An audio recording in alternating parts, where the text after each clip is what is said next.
எல்லாருக்கும் வணக்கம். இன்னைக்கு சூப்பரான ஒரு ஃப்ரூட் கஸ்டர்டு, அதாவது பழங்கள் பயன்படுத்தி ஒரு ஃப்ரூட் கஸ்டர்ட் எப்படி செய்யுதுன்னு பார்க்கலாம். அதுக்கு கஸ்டர்ட் பவுடர் இந்த மாதிரி நான் கடையில் வாங்கியிருக்கேன். இந்த மாதிரி கஸ்டர்ட் பவுடர் எடுத்துகிட்டு இதில் வந்து ஒரு 3 ஸ்பூன் அளவுக்கு கஸ்டர்ட் பவுடரை ஒரு பாத்திரத்தில் சேர்த்துக்கோங்க. சேர்த்துட்டு நல்லா பால் விட்டு அதை நல்லா கரைச்சி தனியாக எடுத்து வச்சுக்கோங்க. நல்லா காய்ச்சி ஆற வச்ச பால் வச்சு நீங்கள் வந்து கரைச்சிக்கோங்க. சூடான பால் ஊற்றி இதை வந்து மிக்ஸ் பண்ணக்கூடாது. நல்லா கட்டிகள் இல்லாமல் இதை நல்லாவே நீங்கள் கரைச்சி விட்டுறணும்.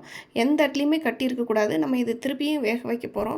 அதனால் கட்டி இருந்துச்சுன்னா ஃபுல்லாகவே கெட்டு போயிடும். அதனால் நீங்கள் வந்து கட்டி இல்லாமல் இந்த மாதிரி தண்ணியாக பாருங்கள், எவ்வளோ ஈவனாக ஒன்று போல் கட்டி இல்லாமல் கரைச்சிருக்கணும். இந்த அளவுக்கு நீங்கள் கரைச்சி தனியாக வச்சுக்கோங்க. இப்போ நான் ஒரு 1/2 லிட்டர் பால், கொஞ்சம் திக்கான பாலாக இருந்தால் பெட்டர். அதை தனியாக ஒரு அடுப்பில் வச்சு நல்லா காய்ச்சிக்கிட்டே வாங்க.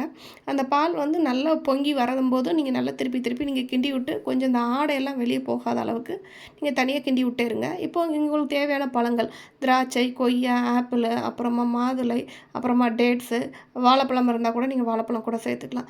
என்னென்ன பழங்கள் இருக்கோ அதெல்லாம் ஒரு கப்பில் நீங்கள் போட்டு நீங்கள் அரேஞ்ச் பண்ணி வச்சுக்கோங்க தனியாக. பழங்கள் வந்து குட்டி குட்டியாக கட் பண்ணிக்கலாம். நம்மளோட ஆப்ஷன் தான். பழம் ஏதாவது இருந்தால் ஓகே, இல்லைனாலும் கூட ஓகே. பழங்கள் என்ன பழங்கள் இருக்கோ நீங்கள் அதை வச்சுக்கலாம். பால் நல்லா காய்ச்சணும். பால் நல்லா காய்ஞ்சி நல்லா பொங்கி வரணும். பொங்கி வந்ததுக்கப்புறம் மறுபடியும் கொஞ்சம் நேரம் நீங்கள் காய்ச்சுங்க. ஓரளவு இந்த பால் நல்லா கொஞ்சம் சுண்டி வரும்போது இந்த பாலுக்கு தகுந்த மாதிரியான சர்க்கரை, நான் 1 கப் அளவுக்கு சர்க்கரை சேர்த்துருக்கிறேன். இனிப்பு உங்களுக்கு கூட வேணும் அப்படின்னா நீங்கள் கூட போட்டுக்கலாம். குறைய போதுன்னா குறைய கூட போட்டுக்கலாம். நல்லா சுகரையும் சேர்த்துட்டு நல்லா கரைச்சதுக்கப்புறமா கை விடாமல் கிண்டிக்கிட்டே நம்ம கரைச்சி வச்சுருக்க அந்த கஸ்டர்ட் பவுடர் மில்க் இருக்கு இல்லையா, கஸ்டர்ட் பவுடர் போட்டு கரைச்சி வச்சதை அப்படியே சேர்த்து கிண்டிக்கிட்டே இருக்கணும். கை விடாமல் கிண்டணும். முக்கியமான விஷயம், ஸ்டவ்வை சிம்மில் வச்சுக்கோங்க.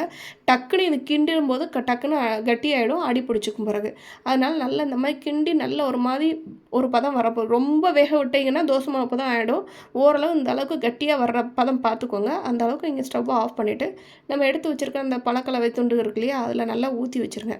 ஊற்றி ஃபுல்லாக நிரம்ப ஊற்றி வச்சுட்டு இதுக்கு மேலே வந்து நான் வந்து பாதாம் பருப்பை வந்து சின்ன சின்னதாக கட் பண்ணி போட்டிருக்கேன். நீங்கள் வேணும்னா டூட்டி ஃப்ரூட்டி இருந்தால் சேர்த்துக்கலாம். முந்திரி பருப்பு பொடிச்சு போட்டுக்கலாம். கிஸ்மிஸ் பழம் இருந்தால் கூட நீங்கள் போட்டுக்கலாம். ஆப்ஷனில் தான், உங்களுக்கு தேவைக்கு அதை போட்டுக்கலாம். போட்டுட்டு இதை நல்லா ஃப்ரிட்ஜில் ஒரு மணி நேரம் வரைக்கும் நீங்கள் வச்சுருங்க.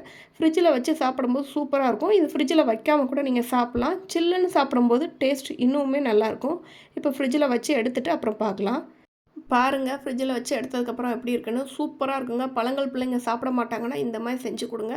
சத்துக்கு சத்தும் ஆச்சு, டேஸ்ட்டும் ரொம்பவே சூப்பராக இருக்கும். மறக்காம நீங்களும் உங்கள் வீட்டில் ட்ரை பண்ணி பாருங்கள். பிடிச்சிருந்தா நம்ம சேனலை சப்ஸ்கிரைப் பண்ணுங்கள். தேங்க்ஸ் ஃபார் வாட்சிங்.